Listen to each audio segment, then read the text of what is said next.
We are now on the fifth of five theories about crime, and we're looking here at one that's definitely psychology related. In fact, look at the name of it. It's got psych at the beginning of it. Psychopathy, that's how you say it, psychopathy. I see I put it the pronunciation there. Psychopathy is a theory uh, about crime that it definitely has a lot of accuracy to it. In fact, if you look over to the right, you can see what a normal brain has and the action of a normal brain and how it functions and the activity that you see in the brain. And then on the right hand, you see what it is from a psychopath. And that's where psychopathy comes from, is the idea of a psychopath.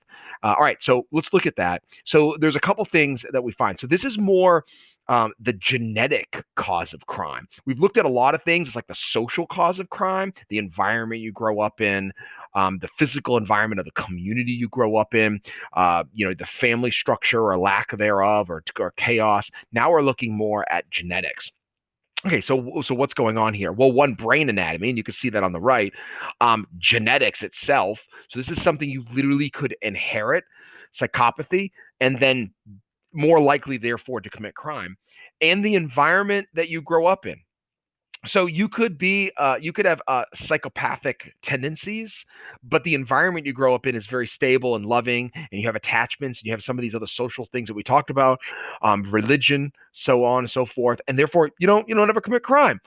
Or you could grow up in a family where psychopathic tendencies are exacerbated by absolute chaos. Right, so you see how this could work. So genetics is a factor here.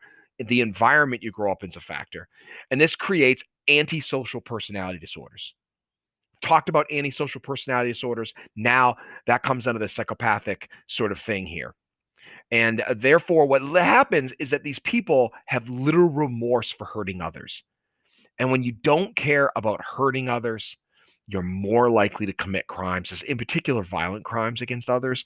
And so this is the theory that they have. Okay, let's look at this more in depth. Um, so the antisocial personality disorder is what we're looking at. Now remember the difference between a psychopath and a sociopath.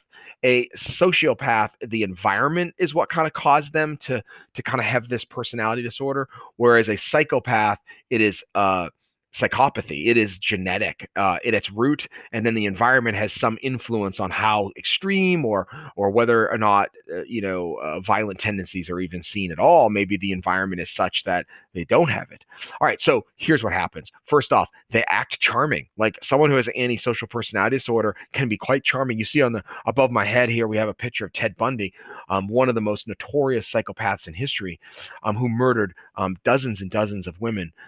He was very charming. Like women thought he was good looking, and he was quite handsome, and he was very charming, and he had a great personality, and everybody loved him.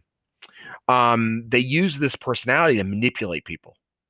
Ted Bundy would sometimes fake injury with his arm and try to get a woman to help him bring his groceries and put him in the car. And then when she did that, he would hit her over the head and then throw her in the back seat. But there's a very dark side to these people.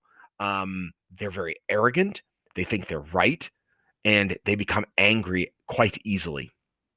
So that's kind of part of the antisocial personality disorder. That's why crime and violence is often associated with this personality disorder. Remember, this is psychopathy, and so they psychopath. All right, you see the name psychopath in the word, right? They lie, they steal, they cheat often. And they feel no problem doing that. They can rip somebody off, and that is not a problem. In fact, the next bullet point is they have no guilt or remorse. And you can see this quote from Ted Bundy, which is quite frightening. I don't feel guilty for anything. I feel sorry for people who feel guilt. Okay. Yeah, that's scary. I feel sorry for people who feel guilt. Um, High amount of substance abuse among people who have psychopathy and antisocial personality disorder.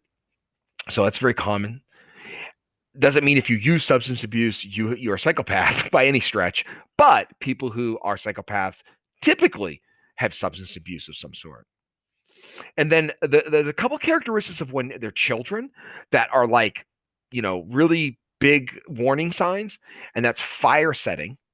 So like setting fires when you're a kid, and then animal abuse. That's a big one. Messing with animals, messing with dead animals, Abusing an animal and finding it fun to like abuse animals, that is a big red flag of a budding psychopath. There's a video here, then I'll have a link for it in the lesson for a video about Ted Bundy. And did he kill his first victim actually as a teenager? Matter of fact, as a 14-year-old in high school, a freshman in high school. And so watch that video. It's only about 4 minutes long, and it gives you a really good insight into psychopathy and the Ted Bundy's psychopath and the environment he grew up in and how that influenced him as well. I think that's really something to delve into. All right, awesome. That's our last of 5 different types of um, theories about crime.